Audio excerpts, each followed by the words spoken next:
Why is it that there are some movies you watch where you're on the edge of your seat wondering what is going to happen, while others are boring, and if you get to the end, you wish you had spent your time differently? The answer has to do with effective and ineffective plot twists. And if your plot twists are ineffective, it will wreck your chances of finding success as a screenwriter. But like I've been showing my students for years, the solutions are not where you think they might be. And the problems are often the result of misunderstanding how stories work. So we're going to get into what plot twists are and why you need them to even have a story, and a couple of tips to help you write more effective plot twists. But first, we got to talk about how haircuts are just like plot twists, and I'm going to tell you about mine. I mean, clearly I had one recently. This is a bit shorter than I like it to be because I'm not a fan of peach fuzz hair on my head, which is only second to not liking a high and tight military cut, which I managed to avoid, thankfully. And for those of you with high and tight cuts, you look great. So let's put my haircut experience in story terms so you can better understand plot twists, and so we're all on the same page. A story is about someone who wants something badly, is having trouble getting it, and they get it or they don't. So in Jake's haircut saga, let's fill in the blanks. The someone is Jake. Jake wants a haircut badly. The having trouble getting it is impacted by a few things, time being the big one for me. And then Jake gets it or he doesn't. And the answer is yes, but. I mean, yes, I got a haircut, but it did not go as planned. So once upon a time in a California not far away, I needed a haircut. I get on my haircut app and I sign up to get put on the wait list so I don't have to wait at the haircut place, which will remain nameless. I managed to find a time around lunch, so I headed out at the appropriate time. So far, so good. I get there, I wait a couple minutes, and then I get called back by the stylist. Perfect. Everything is going fantastically. And I'm thinking, this is great. No problems. Everything will be fine. And if you're a fan of good movies and TV shows, if any character ever says something like, it's gonna be fine, or it's gonna work out exactly how we hoped, or don't worry, you should be worried. And the stylist where I go, they make notes of what they did last time. A number 4 on the sides and about 1.5 inches on top with scissors. I agree. That's perfect. Everything's fine. The number 4 razor went fine. It actually did. And this is a key point I'll come back to in a second. But before the scissors came out, the stylist pulled out a spray bottle, which they do to wet things a little. It helps them get a better cut, in theory. But my stylist apparently wanted my head super wet. I mean, it wouldn't have been more wet had I just dunked it in a bucket. The problem is my hair is super fine, so when it's dry, it goes everywhere, like peach fuzz. When it's wet, it lays down like a wheat field in a tornado. And my head is shaped a little funny on that one side's a little more round than the other. I also have a bad cowlick on the back of my head, so I have issues, but the fully wet head exacerbates some of those, nullifies others, which once my hair is cut, can create big issues. So when the stylist was done, it wasn't fully dry. I looked at it and I thought, hey, things look fine. I mean, the stylist followed the directions. I watched her follow the directions. It was going fine earlier. I'm sure it ended fine. I did a quick run through with my hands. Everything felt like it was the right length, so I was good. I got a haircut. All is right in the world. Until I got home and looked in the mirror. Now that my hair was fully dry, I had big chunks over here that were clearly longer than the rest of my hair. Like, it almost had a point out to the side here. But the worst was on the front, because my notes were 1.5 inches on top. And right here, it was 1.5 inches. But right here, it's the length it is now, barely 1 inch. So I literally had an angle in my hair. Now, some of you may like that hairstyle, and it looks great on you, but it doesn't look great on me.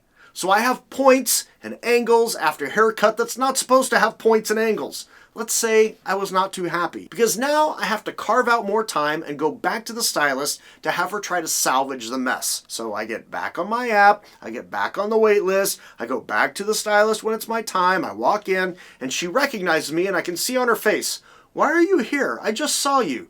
And I just point to the angle on the top of my head. Now, I knew it wasn't her intent to mess up my hair, so I was trying to be kind, and she gladly got to work to fix it. However, I got left with peach fuzz. The only way to smooth out the points and the angles was just to remove more hair. Now, I know it'll grow back. Thankfully, my hair is still growing on top, so I know it'll be fine. In my mind, I just kind of look a little funny, so I'm just embracing it.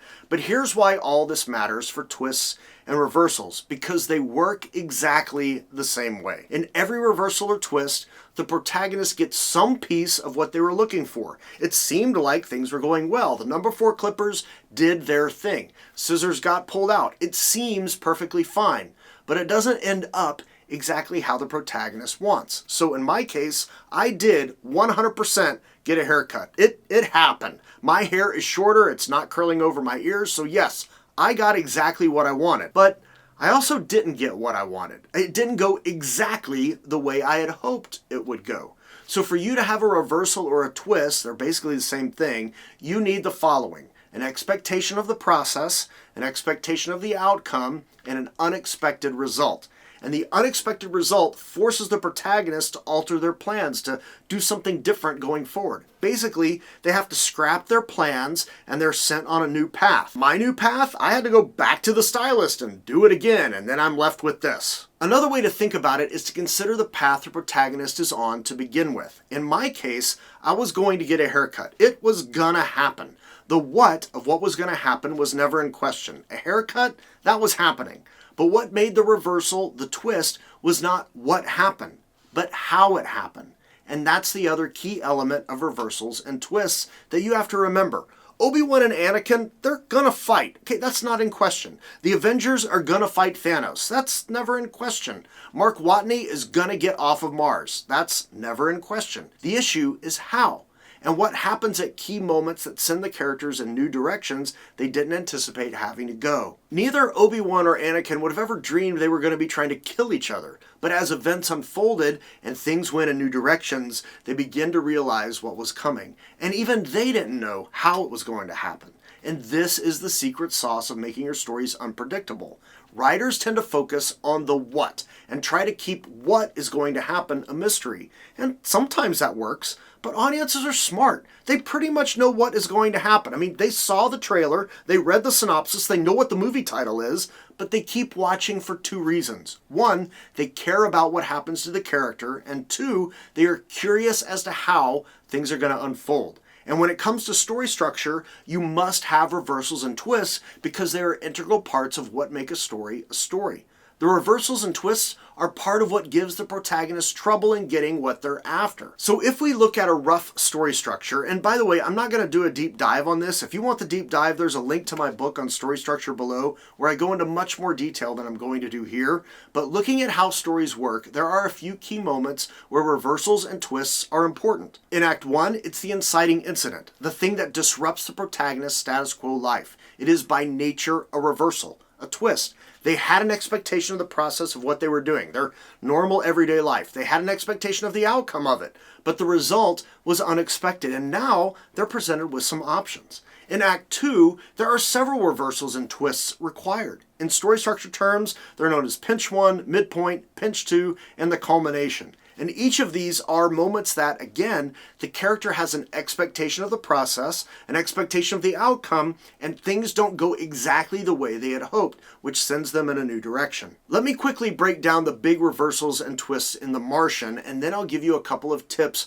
for making awesome reversals in your scripts. So if you haven't seen The Martian, I'm about to wreck it for you, but you should still watch it. It's a structurally solid film. You can learn a lot from studying it. The inciting incident is the unexpected storm at the beginning, which results in astronaut Mark Watney being stranded on Mars. That was definitely not in his plans. The expectation was go to the surface, do science stuff, leave, but he gets stranded. So what Mark Watney is trying to do, what he wants more than anything, is to get off of Mars, and that's what the second act is about. Will Mark Watney get off of Mars? Yes or no? His plans are to survive long enough to be rescued, and he knows he needs a few things. 1, he needs to be able to communicate with NASA so they can know he's alive and can do something about it. 2, he needs to make sure he has enough food so he doesn't starve. 3, he needs to figure out the means to travel to another location on Mars where there is already a rocket waiting. And then 4, he needs to get off the planet. And he does manage to do all of those things, although pinch 1, the communication, doesn't go exactly as planned, especially at first, and it causes some tension between Mark and NASA. At the midpoint, Mark has managed to grow potatoes to create enough food to last him until help arrives, only to have a small tear decompress the whole thing, which instantly freezes his newly grown crops, resulting in the loss of much of it. And now he can make it to the end, but only if he rations what he has and kind of starves himself. For Pinch 2, he's able to extend his travel abilities, but only by riding in a rover that gives off radiation to keep him warm. Basically, he's subjecting himself to low-level radiation treatment. And for the culmination, Mark does manage to get to the rocket. It launches. He's off of Mars, but he's nowhere close to the ship that's coming to help him. And they have to adjust at that point. In every case, there is an expectation of the process, an expectation of the outcome, and an unexpected result. All classic reversals. And as a bonus, Mark cuts his hair along the way. So how can you make sure your reversals are awesome? Well, first, make sure you meet the expectations. The audience needs to clearly understand and know ahead of time what the expectations are, both for the process and the outcome. I mean, this is the character communicating in some way what the goal is and how they expect it to go. Another way to think about this is as a heist. I mean, often we're privy to the plans of a heist. It gets laid out what should happen. They go here, you two go do that. After we get the safe open, the money goes in these bags, and then we go out through the sewer. Now we know the expectations. We know what is supposed to happen. A robbery is going down, but how will it play out?